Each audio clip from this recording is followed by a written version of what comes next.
पुण्यात सूचना न देता खडकवासला धरणातून पाणी सोडण्यात आलं। सिंहगड परिसरात नागरिकांचं नुकसान झालं।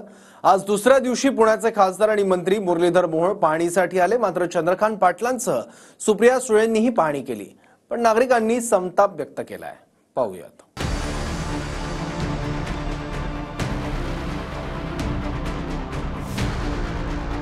सूचना न देता खडकवासला धरणातून गुरुवारी पहाटे पाणी सोडलं आणि पुण्याच्या सिंहगड परिसरातील एकता नगर, निंबज नगरमध्ये हाहाकार झाला।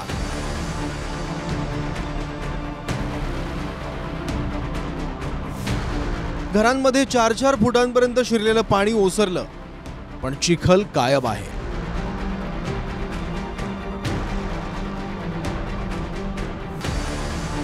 पुण्याचे खासदार आणि केंद्रीय राज्यमंत्री मुरलीधर मोहोळ दुसऱ्या दिवशी पाहणीसाठी आले आणि संतप्त नागरिकांच्या भावना पाहून काढता पाय घेतला। लय मोठं नुकसान झालं। कोण ना कुणाकडे जाणार आम्ही?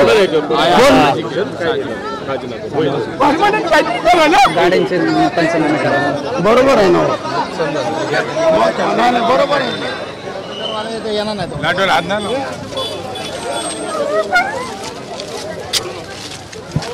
प्रश्न सोडवण्यासाठी पुढचा विचार केला पाहिजे। त्याच्यासाठी कायमस्वरूपी उपाययोजना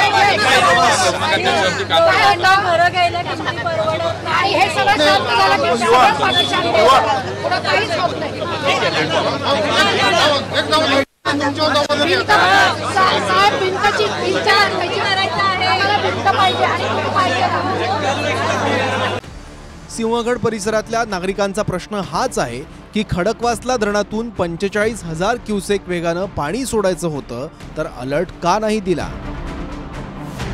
तोच प्रश्न करत मुरलीधर मोहोळांनी सरकारला घरचा आहेर दिला। पाणी मोठ्या प्रमाणात सोडलं गेलं आणि त्यामुळे स्वाभाविकपणे ही परिस्थिती निर्माण झाली आहे। नदीच्या बाजूचा भाग आहे। आता त्यांना आम्ही सगळ्यांना सांगितलं की ज्या पद्धत जितकं तुम्हाला पाणी सोडायचं तेवढी कल्पना खाली लोकांना दिली पाहिजे आणि महापालिका आणि जलसंपदा विभाग या प्रशासनातला समन्वय हा नीट राहिला पाहिजे, चांगला राहिला पाहिजे, हे सांगितलेलं आहे। आता मुरली मोहोळांची आणि माझी पार्लमेंटमध्ये सविस्तर या विषयाची चर्चा झाली आणि त्यांनीही जे स्टेटमेंट केलं ते मी पाहिलं की पुन्हा म्युनिसिपल कॉर्पोरेशन आणि इरिगेशन खात्याचा विस्कळीत कारभार, त्याचबरोबर सरकार हे पूर्णपणे अपयशी ठरलेलं आहे। हे तुम्ही बघताय की पद्धतीने काम चाललेलं आहे, म्हणजे युद्ध पातळीवर इथे काम चालायला पाहिजे, त्या वेगाने अजून काम चाललेलं नाही। खडकवासल्यातून पाणी सोडल्यानंतर सिंहगड परिसरात अक्षरशः तांडव झालं। सोसायट्यांमध्ये कमरेपर्यंत पाणी शिरलं। बोटीनं रेस्क्यू ऑपरेशन झालं। 10 तासांनी पालकमंत्री अजित पवारही आले। आता मुरलीधर मोहोळांसह खासदार सुप्रिया सुळेंनीही पाहणी केली। पुण्याचे कोथरूडचे आमदार आणि मंत्री चंद्रकांत पाटीलही पाहण्यासाठी आले। माझी महाराष्ट्र सरकारला विनंती आहे की थोडे वेळ राजकारण, घर फोडा, पक्ष फोडा, थोडं बाजूला ठेवावं, माणुसकी दाखवावे। अतिशय असंवेदनशील हे सरकार आहे आणि माझी मागणी आहे की या संपूर्ण भागासाठी एक वेगळं पॅकेज, पाणी, स्वच्छ, वीज हे पहिल्या टप्प्यात अर्जंटली झालं पाहिजे। त्यानंतर आर्थिक मदत प्रत्येकाला झालीच पाहिजे। धान्य, 1 महिन्याचा धान्याचा पुरवठा हा तातडीने या लोकांना झाला पाहिजे।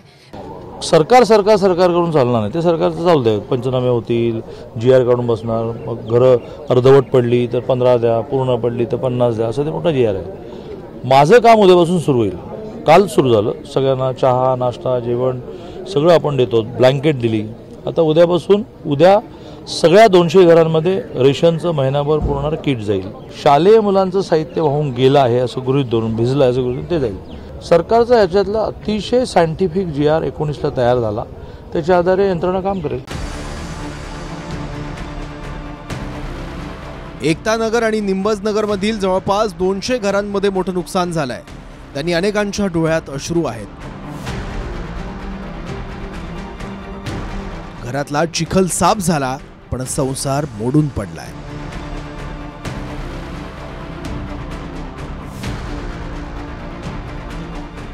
4 ते 5 फूट पाणी, म्हणजे हा पहिला मजला आहे तरी सुद्धा एवढं पाणी जे आहे ते घरामध्ये शिरलेलं होतं. ही वरची आपल्याला खून पाहायला मिळते की इथपर्यंत पाणी जे आहे ते लागलेलं होतं.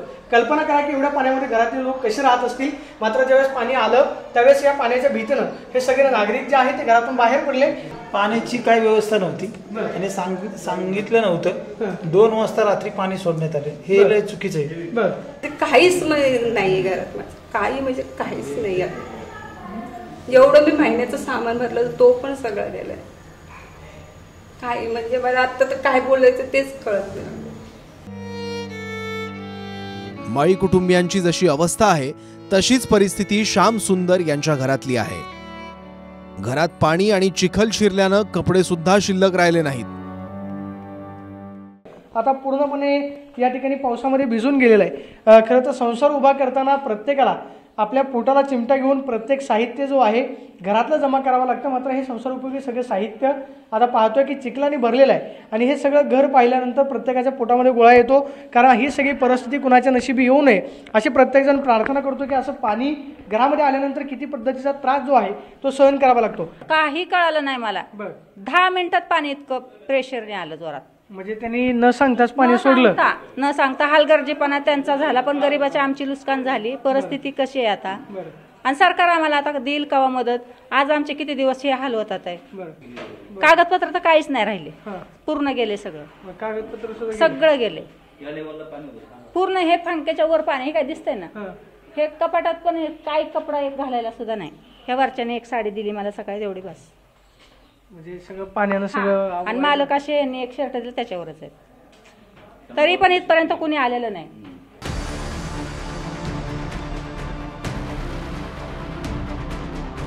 प्रशासनाच्या एका चुकीनं होत्याचं नव्हतं झालं. हे नुकसान सरकारी मापदंडानुसार 25 ते 50 हजारांनी भरून निघणारं नाही आहे. कारण शिक्षणाच्या कागदपत्रांपासून मीठ आणि पिठाचाही सवाल आहे.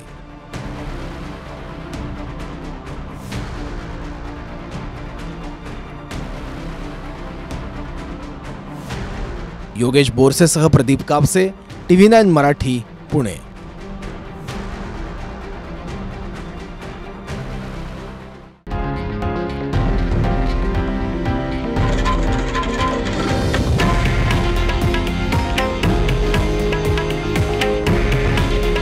हे आहे देशातील नंबर 1 न्यूज नेटवर्क आणि आपण पाहत आहात TV9 मराठी.